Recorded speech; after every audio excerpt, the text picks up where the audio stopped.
Pardon. Laissez-moi m'installer, merci. Pardon. Voilà. C'est parfait. Oui, bonjour, mais qu'est-ce qui se passe ici? T'es pas au courant, Ségolène? C'est la première de l'actu en retard.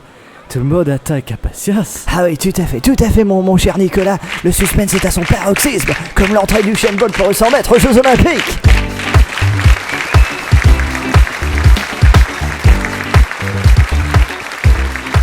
Eh bien bonjour, je suis vraiment très heureux de vous retrouver pour la première de l'actu en retard.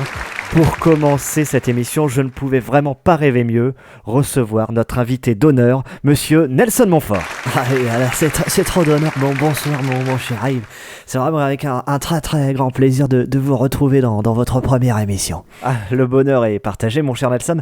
Alors c'est officiel, c'est la ville de Tokyo qui accueillera les Jeux Olympiques en 2020. Ah oui, tout à fait, quel bonheur. Alors là, nous allons passer de très gros moments au pays du Rising Sun. Et oui, et beaucoup de téléspectateurs attendent avec impatience le retour du duo Nelson-Philippe Candeloro. Oui, alors, non. Alors, il est vrai que j'adore mon cher Philippe, qui est un ami très cher, mais je pense malheureusement qu'il pourrait y avoir trop de débordements, et cela pourrait influer sur ces fameux Jeux Olympiques. Oh, quel dommage, Nelson. C'est à cause des antécédents? Oui, rappelez-vous le patinage artistique et les paroles de Philippe légèrement déplacées au passage de la sublime Wang Zikan. Ah oui, il est vrai, je me rappelle. France 2 avait même dû s'excuser publiquement. Tout à fait. Alors, je ne prendrai pas ce risque. Un accident diplomatique, vous le savez, est vite arrivé.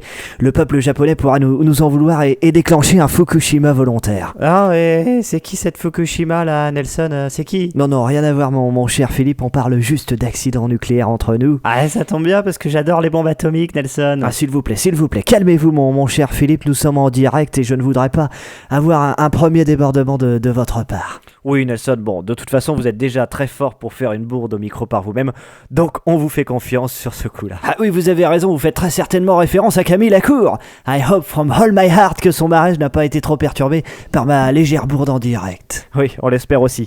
Merci Nelson, merci Philippe. Merci à vous. Nouvelle technologie à présent, ça y est, l'iPhone 5C et l'iPhone 5S sont enfin sortis dans le commerce avec une nouvelle fonctionnalité, la reconnaissance d'empreintes digitales. Pour en parler, j'ai avec moi Jean-Pierre Pernaut. Bonsoir Jean-Pierre. Eh bien oui, bonjour à tous, j'ai un petit fait divers qui va vous faire sourire. On vous écoute Jean-Pierre. Eh bien vous connaissez peut-être Ginette, 85 ans, qui habite Pisselou dans la Haute-Marne. Eh bien Ginette venait d'acheter un iPhone 5S, iPhone de couleur rose. Vous avez dit 85 ans Jean-Pierre ? Eh ben oui, et les malfrats ont kidnappé Ginette, ils voulaient tout simplement lui couper son doigt afin d'utiliser ce nouveau téléphone. Mais attendez, c'est horrible de s'en prendre à une personne âgée comme ça. Eh ben non, l'histoire finit bien car Ginette était déjà amputée de la main gauche. Et pour son plus grand bonheur, elle avait été brûlée de la main droite lors d'un accident domestique. Les malfrats n'ont donc pas pu arriver à leur fin et ils ont relâché Ginette. Ah, vous me rassurez Jean-Pierre. Eh bien, espérons que la reconnaissance de l'œil soit intégrée dans le futur iPhone 6. Ah oui, très joli jeu de mots mon cher sur ce coup-là. Malheureusement non, car Ginette est également aveugle de naissance. Ah ouais, c'est vraiment pas de chance. Eh bien merci Jean-Pierre, merci Nelson. Les magasins Castorama et Leroy Merlin n'ont plus le droit d'ouvrir le dimanche et cela suscite de nombreuses réactions. Alors pour en débattre, j'ai avec moi... Écoutez, si vous le permettez, déjà j'aimerais commencer.